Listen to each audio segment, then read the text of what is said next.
এটা কি বলতো, চিকেনের গিলা মেটে।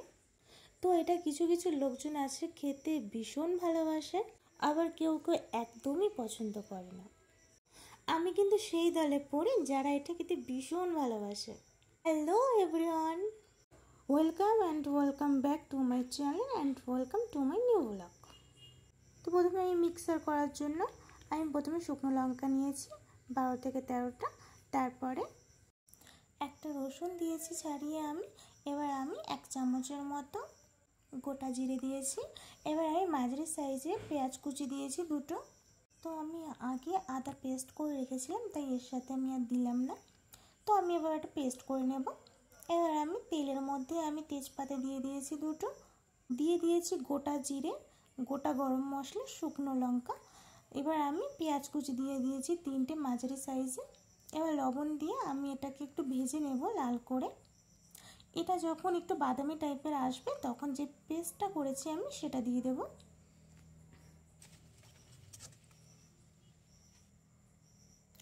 পেস্টটা দিয়ে দিলাম। পেস্টটা দেওয়ার পর যতক্ষণ না তেল না ছাড়ছে মশলা থেকে ততক্ষণ আমি এটাকে কষিয়ে নেব। এবার আমি যে আদা পেস্ট করে রেখেছিলাম সেটা দিয়ে দিলাম 1 চামচ।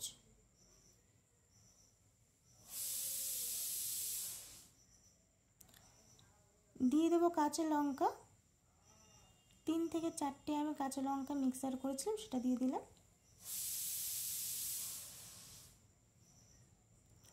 এবার আমি ভালো করে কষিয়ে নেব, যতক্ষণ না তেল না ছাড়বে ততক্ষণ আমি কষিয়ে নেব এটা।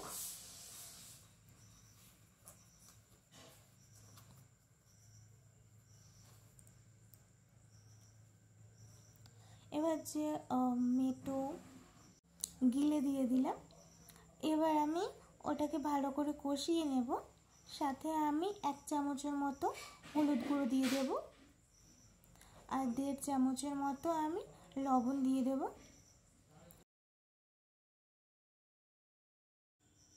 তো আমি ভালো করে এটাকে কষিয়ে নেব। তো দেখবে 5-6 মিনিট পর না এটা থেকে হালকা জল বেরোবে, তার জন্য কিন্তু আমি এক্সট্রা জল দিইনি কষানোর জন্য।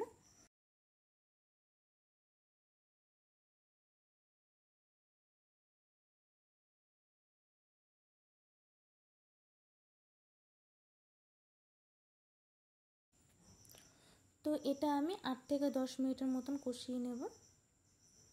তারপরে আমি একটা টমেটো পেস্ট করে দিয়ে দেব মাংসের মধ্যে। তো আমি কিন্তু প্রথমেই আলু ভেজে রেখেছিলাম, যেহেতু গিলে মেটো বলো বা মাংস বলো আলু না হলে আমাদের চলে না। তো আমি প্রথমে আলুটা দিয়ে দিয়েছিলাম, ওটা আমি এটার সাথে অ্যাড করে দিলাম যখন আমি পেস্টটা দিলাম। তো এটা আমি 5 থেকে 6 মিনিটের মতো ঢেকে দিলাম।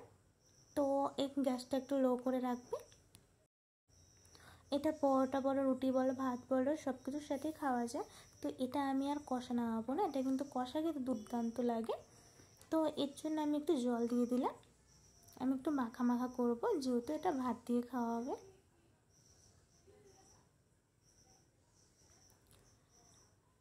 আমি পরিমাণ মতো নুন দিয়ে দিলাম।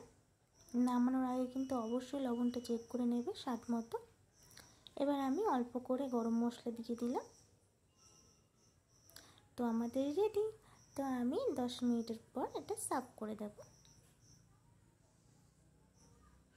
ঠান্ডা হলে কিন্তু ঝোলটা আরও টেনে যাবে। তো গরম মশলা থেকে আমি 2 থেকে 3 মিনিটের মতো একটু জ্বালিয়ে নিয়েছিলাম। তো দেখো 10 মিনিটের পর অনেকটা টেনে গেছে ঝোলটা। আমি একটু মাখা মাখা টাইপের রেখেছি। আমার ভিডিও যদি ভালো লাগে লাইক, শেয়ার, কমেন্ট করবে। টাটা।